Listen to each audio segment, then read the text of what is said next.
Defence সেক্টরের একটা অসাধারণ কোম্পানির কথা বলছি। কোম্পানিটা কিন্তু এখনও লার্জ ক্যাপ কোম্পানি হয়নি, অর্থাৎ পোটেনশিয়াল গ্রোথ ভালো রয়েছে, স্মল ক্যাপ, সুতরাং ভবিষ্যতে ভালো কিছু করার ক্ষমতা আছে। এর মিড ক্যাপের দিকে পৌঁছে গেছে।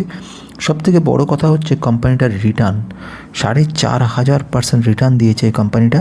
দুরন্ত এই কোম্পানিটা কিন্তু শুরু হয়েছিল সামান্য টাকাতে, মাত্র 27 টাকাতে শুরু হয়েছিল। সেই 27 টাকাতে কোম্পানিটা কিন্তু আস্তে আস্তে একটা সময় কিন্তু পড়ে গেল মানে অনেকটা 80-90% পড়ে গেছিলো। অনেকে যারা কিনেছিল তারা সমস্ত এক্সিট করে বেরিয়ে গেল।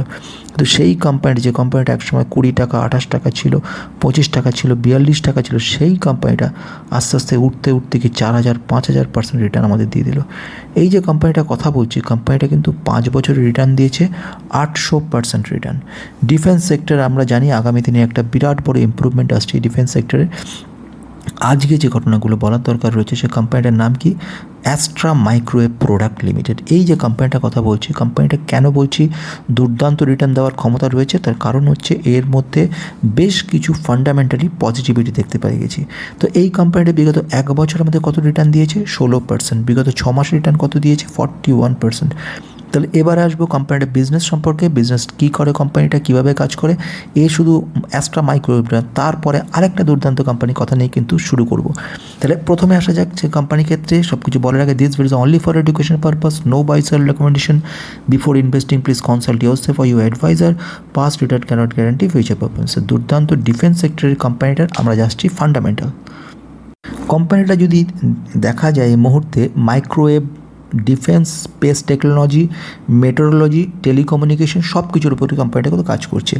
এই company basically missile technology related, defence যে সমস্ত গাইডেন্স মিসাইলগুলো আছে সেগুলো তৈরি করা, স্পেস রিসার্চের উপরে কিন্তু কাজ করছে কোম্পানিটা। তার মানে কোম্পানির একটা ফিউচার খুব ভালো রয়েছে। কিন্তু সেটা দেখলে তো হবে না, এটাও দেখতে হবে কোম্পানির ভ্যালুয়েশন কোথায় রয়েছে। স্টকটার পি দেখলে বুঝতে পারছো 65 হচ্ছে স্টকটার পি, অর্থাৎ প্রাইস টু আর্নিং রেশিও। অর্থাৎ এইটা দেখে আমরা কি বুঝতে পারি, এই মুহূর্তে স্টকটা কত দাম দিয়ে তুমি কিনছো। যেরকম তোমার হাতে 10 টাকা রয়েছে, তুমি 10 টাকা নিয়ে একটা বাজারে গেলে, বাজারে গিয়ে একটা মিষ্টি কিনতে গেছো। এবার এই যে মিষ্টিটা তুমি কিনছো, তুমি তখন চিন্তা করে দেখছো বাজারে যে অন্য দোকানে যে মিষ্টিটা পাওয়া যায় একই রকম কোয়ালিটির, সেই মিষ্টির তুলনায় তোমাকে কি বেশি দাম দিতে হচ্ছে না কম দাম দিতে হচ্ছে। একেই আমরা বলছি কিন্তু প্রাইস টু আর্নিং রেশিও। এই মুহূর্তে এই কোম্পানিকে কেনার জন্য কত টাকা তুমি দিতে হচ্ছে, তোমার কি আর্নিং করছে কোম্পানিটা, তার তুলনায় এই মুহূর্তে প্রাইসটা কতটা বেশি আছে, সেটাই কিন্তু বলছি স্টক পি। তো এই স্টক পি নিয়ে ডিটেলস জানতে গেলে সাবস্ক্রাইব করে রাখবে, অনেক কিছু কিন্তু এখান থেকে বোঝাবো। 65 থেকে ইন্ডাস্ট্রিজ ক্ষেত্রে, মানে বাকি যারা সেক্টরে রয়েছে অন্য অন্য ক্ষেত্রে 58.8 রয়েছে, মানে ওভার ভ্যালুড নয়, আন্ডার ভ্যালুডও নয়, ঠিকঠাক জায়গায় রয়েছে। কিন্তু এটা দেখলে শুধু হবে না, এর সঙ্গে রিটার্ন অন ক্যাপিটাল এমপ্লয়েড দেখতে হবে, রিটার্ন অন ইকুইটি দেখতে হবে, তার সঙ্গে দেখতে হবে এই মুহূর্তে কোম্পানির সেলস গ্রোথ কেমন রয়েছে, কোম্পানির ঋণের পরিমাণ কত রয়েছে, প্রত্যেকটাই কিন্তু একটা ভালো মার্কস পাওয়া রয়েছে এই কোম্পানিটা। এই মুহূর্তে কোম্পানির মার্কেট ক্যাপ রয়েছে 12,572 কোটি। তার মানে কোম্পানি মিড ক্যাপ লেভেলের কোম্পানি চলে এসছে এখন এই মুহূর্তে। এবং এই মুহূর্তে আমি যদি বলি সেলস গ্রোথ বিগত 3 বছর ধরে 12.6% দেখাচ্ছে, ভালো কথা।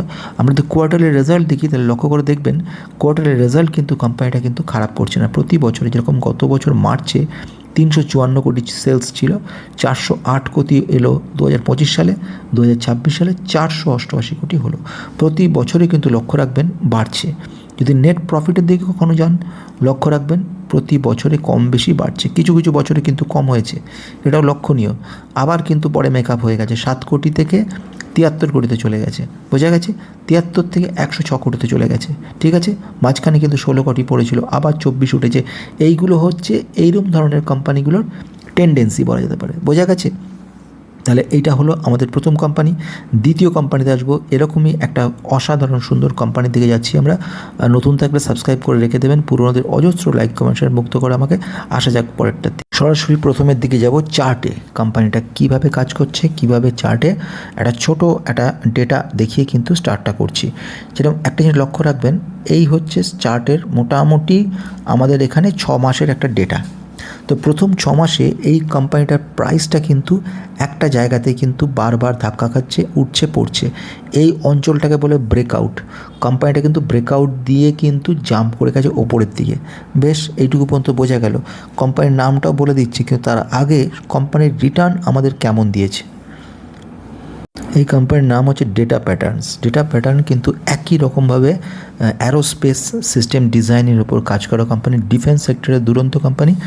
কোম্পানিটা কিন্তু যে এনলিস্টেড 2021 দেখছি, বিগত 5 বছরে আমাদের রিটার্ন দিয়েছে 400% মতো। এটা খুব সুন্দর রিটার্ন। নর্মালি স্টক মার্কেটে আমরা 100 টাইমস, মানে অর্থাৎ আমরা যেটা এক্সপেক্ট করি ডবল, অর্থাৎ আপনি যদি 1 লক্ষ টাকা ইনভেস্ট করে থাকেন কোনো একটা কোম্পানি থেকে, 5 বছরে আপনি এক্সপেক্ট করবেন 2 লক্ষ টাকা হয়ে যাবে। এটা এর বেশি কিন্তু এক্সপেকটেশন রাখলে সেটা কিন্তু জুয়া খেলা হয়ে যাবে, ঠিক আছে। এই কোম্পানিটা 4 গুণ আপনাকে করে দিয়েছে, মানে আপনার হিউজ একটা কি বলবো ইমপ্রুভমেন্ট দেখিয়েছে। এবারে আমি দেখব বিগত 1 বছরে কীরকম অবস্থা। 36% দিয়েছে, 6 মাসে কীরকম 39% দিয়েছে, শুধু একদিনে আজকে 5% উপর জাম্প করেছে কোম্পানিটা। ডেটা প্যাটার্নস ইন্ডিয়া কোম্পানিটার নাম। এই কোম্পানিটা যদি একটু ফান্ডামেন্টাল দেখে নেওয়া যাক, এই কোম্পানিটাকে বলা যেতে পারে fastest growing company defence sector এবং অ্যারোস্পেসের ইলেকট্রনিক্স সেক্টরের মধ্যে কোম্পানিটা কাজ করছে। কোম্পানি যেরকম লাইট কমব্যাট সমস্ত অ্যামিউনিশন তৈরি করা, তেজসের মতো কাজ, হেলিকপ্টার, ব্রহ্মোস মিসাইল সব কিছু কোম্পানিটা কিন্তু যুক্ত রয়েছে। কোম্পানি কিন্তু ভ্যালুয়েশন দেখতে গেলে কোম্পানিটা কিন্তু আগের কোম্পানির তুলনায় বেশি ভ্যালুয়েশন ট্রেড করছে। এই কোম্পানি 58 হচ্ছে ইন্ডাস্ট্রিজ পি, তার তুলনায় স্টকটার পি কিন্তু অনেক বেশি, 82 দেখাচ্ছে। অর্থাৎ ভ্যালুয়েশন দিক থেকে বেশি, কিন্তু শুধু ভ্যালুয়েশন দেখলেই হবে না, আরও অনেক বিষয় দেখতে হবে। যেরকম পজিটিভিটির মধ্যে ডেপ টু ইকুইটি রেশিও কিন্তু সম্পূর্ণ জিরো আছে। জিরো থাকার কথা অর্থ হচ্ছে দুর্দান্ত কোম্পানি যার ঋণের পরিমাণ একদম কম। Return on equity, return on capital দুটোই কিন্তু দুর্দান্ত রয়েছে। এছাড়াও যদি অ্যাটেন্স দেখা যায়, এই মুহূর্তে কোম্পানিটার পার্সেন্টেজ প্লেজ হচ্ছে 0, তার মানে সব দিক থেকে কোম্পানি ভালো। যদি আমরা রেজাল্টের দিকে দেখা যায়, দেখবেন রেজাল্টও কিন্তু কোম্পানিটা খুব সুন্দর করতে। গত বছরে যেখানে 182 2024 সালে ছিল, 2025 সালে 396, তারপরে দেখছি 345। এবার আমি যদি দেখি গত বছরের তুলনায় স্লাইটলি কিন্তু একটুখানি হলেও কিছুটা লস, মানে তুলনামূলকভাবে অত ভালো রিটার্ন দিতে পারিনি। কিন্তু একটা কথা এর সঙ্গেও কিন্তু জানতে হবে, সেটা হচ্ছে গত কোয়ার্টারের তুলনায় কিন্তু অনেক ভালো করতে পেরেছে কোম্পানিটা। কোম্পানি যদি নেট প্রফিটে দেখতে পারো, দেখবেন সেখানে 114 কোটি গত বছরে ছিল, এবছরে 138 কোটি হচ্ছে। প্রফিটেবিলিটি দেখতে কিন্তু কোম্পানিটি ঠিকঠাক আছে। একটা কথাই বলা যায়, এই ধরনের কোম্পানিগুলো, যে কোম্পানিগুলো এখন এই মুহূর্তে লার্জ ক্যাপ জায়গায় চলে গেছে, 22,000 কোটি মার্কেট ক্যাপের কোম্পানিটা কিন্তু একটা স্ট্যান্ডার্ড কোম্পানি, যে কোম্পানির অনেকগুলো পজিটিভ নিউজকে নিয়ে কিন্তু কোম্পানিটা চলছে।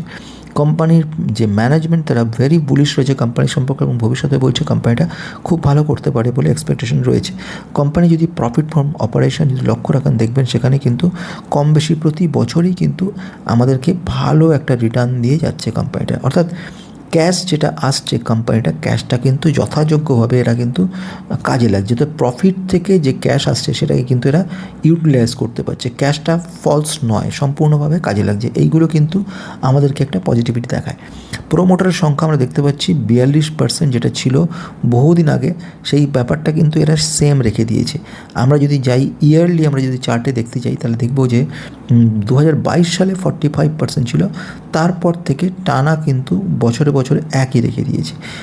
এফআইআই যারা রয়েছে, এফআইআই কিন্তু এই মুহূর্তে কিছুটা স্লাইটলি সেল করেছে। 14% ছিল গত 24 সালে, 25 সালে 12 করেছে, এবং 12.75 থেকে 12.47 এসছে। অপরপক্ষে ডিআইআই যদি দেখি 7.36 ছিল, সেখান থেকে অনেকটা কিনে 11.68 নিয়ে এসছে। তাহলে একটা ব্যাপার ক্লিয়ার হচ্ছে, কোম্পানির মধ্যে পোটেনশিয়াল গ্রোথ খুব ভালো রয়েছে। ডোমেস্টিক ইনভেস্টর তারাও কোম্পানিটাকে খুব পজিটিভ মনে করেছে, সে কারণের জন্য কিন্তু তারাও প্রচুর পরিমাণে কিনেছে। কিন্তু শুধু একটা ঘটনা দেখলে হবে না, কোম্পানিটার আমরা ফান্ডামেন্টাল পুরো দেখে নিয়েছি, কোম্পানির ফিউচারে দেখে নিয়েছি। তো আমার যেটা মনে হচ্ছে কোম্পানিটা কিন্তু ভালো রিটার্ন দিতে পারে। যদি নতুন থেকে থাকেন সাবস্ক্রাইব করে রাখতে পারেন, কারণ প্রচুর ইনফরমেশন নিয়ে বিভিন্ন রকম ভিডিও এই চ্যানেলে আমি একটার পর একটা দেখাতে থাকবো, যেখানে শুধুমাত্র কতগুলো স্টকের নামই নয়, স্টকগুলো ফান্ডামেন্টালি কেমন রয়েছে সেগুলো আপনাকে ক্লিয়ার করে দেবে। তাহলে আজকের মতো বিদায়, আবার কয়েকদিন বাদে আবার দেখা হবে।